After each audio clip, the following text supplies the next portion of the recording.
રેખતા ગુજરાતી પર આપનું સ્વાગત છે।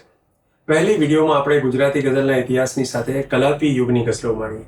બીજી વિડીયોમાં શહીદા સાહેબની ગઝલોના વિશ્વમાં વિહાર કર્યો। આજે કયા શાયરના શબ્દોની લીલા માણીશું? આ સવાલની અંદર જ જવાબ છે। લીલાની લીલાથી ગુજરાતને ઘેલું લગાડનારા આસિમ રાંદેરી।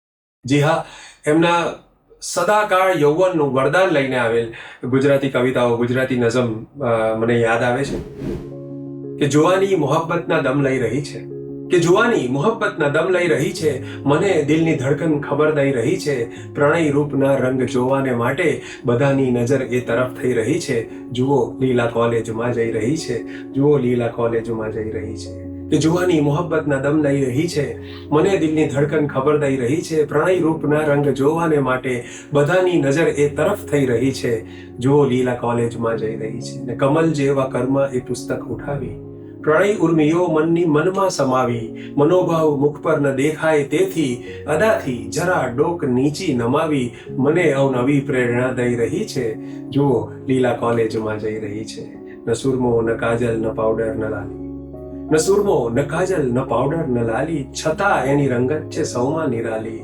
બધી ફેશનેબલ સખીઓની વચ્ચે છે સાદાઈમાં એની જાહો જલાલી, શું ખાદીની સાડી મજા દઈ રહી છે, જુઓ લીલા કોલેજમાં જઈ રહી છે, ને ભલા કોણ જાણે કે કોને રીઝવવા અને કોના દિલની કડીને ખીલવવા, એ દરરોજ બે ચાર સખીઓની સાથે એ જાય છે ભણવા કે ઉઠા ભણવા, ન સમજાય એવી કલા થઈ રહી છે, જુઓ લીલા કોલેજમાં જઈ રહી છે।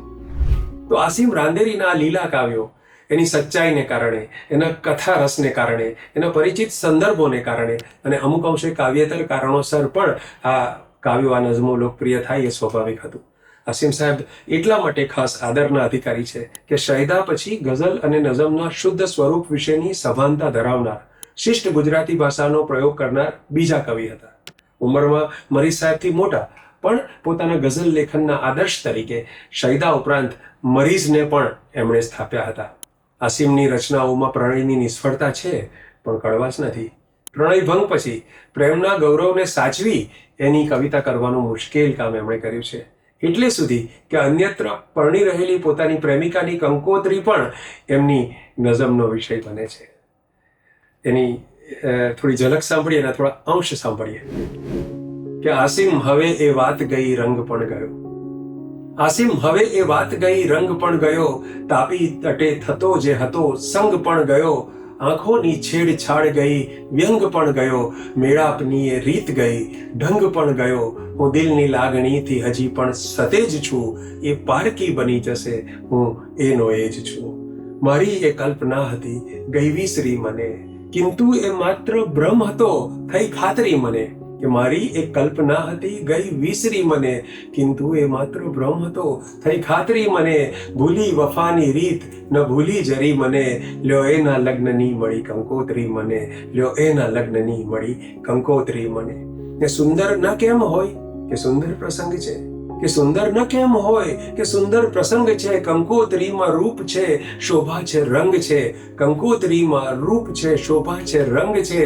જાણું છું એના અક્ષરો વર્ષોના સાથથી, કે જાણું છું એના અક્ષરો વર્ષોના સાથથી, સરનામું મારું કીધું છે ખુદ એના હાથથી, છે એને ખાતરી કે હું આવું નહીં કદી, છે એને ખાતરી કે હું આવું નહીં કદી, મુજ હાજરીથી એને લજાવું નહીં કદી, દુઃખ છે હજાર તોય હજી એ જ ટેક છે, કંકોત્રી નથી આ અમસ્તો વિવેક છે, કંકોત્રીથી એટલું પુરવાર થાય છે, કંકોત્રીથી એટલું પુરવાર થાય છે, નિષ્ફળ બને છે પ્રેમ તો વ્યવહાર થાય છે, ને ગંભીર છે આ વાત કોઈ મશ્કરી નથી, ગંભીર છે આ વાત કોઈ મશ્કરી નથી, તકદીરનું લખાણ છે કંકોત્રી નથી, આ આખરી ઇજન છે હૃદયની સલામ દઉં, આ આખરી ઇજન છે હૃદયની સલામ દઉં, લીલાના પ્રેમ પત્રમાં એને મુકામ દઉં, લીલાના પ્રેમ પત્રમાં એને મુકામ દઉં।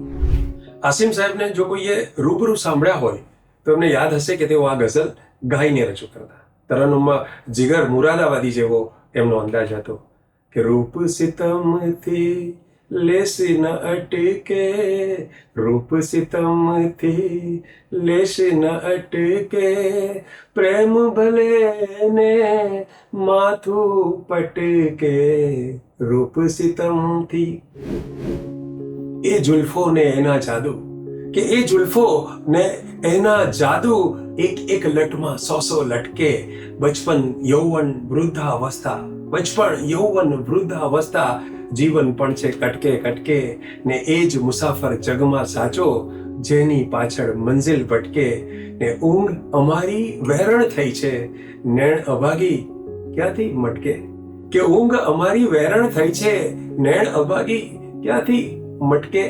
એ જુલ્ફો ને એના જાદુ, એક એક લટમાં 100 દિલ લટકે. ને પ્રેમનો મહિમા ગાતા રહેવું, જ્યાં લગ આસિમ શ્વાસ ન અટકે. પ્રેમનો મહિમા ગાતા રહેવું, જ્યાં લગ આસિમ શ્વાસ ન અટકે. તો હવે રંગદર્શી છતાં શાલીન, એટલે કે રોમેન્ટિક છતાં ડિસન્ટ શાયર આસિમ સાહેબને આપણા વંદન. લીલા, શણગાર અને તાપી તીરેના કવિ ગુજરાતી ગઝલના ઇતિહાસની ચોપડીનું એક મહત્વનું પાનું બનીને સદાય રહેશે એવી શ્રદ્ધા છે.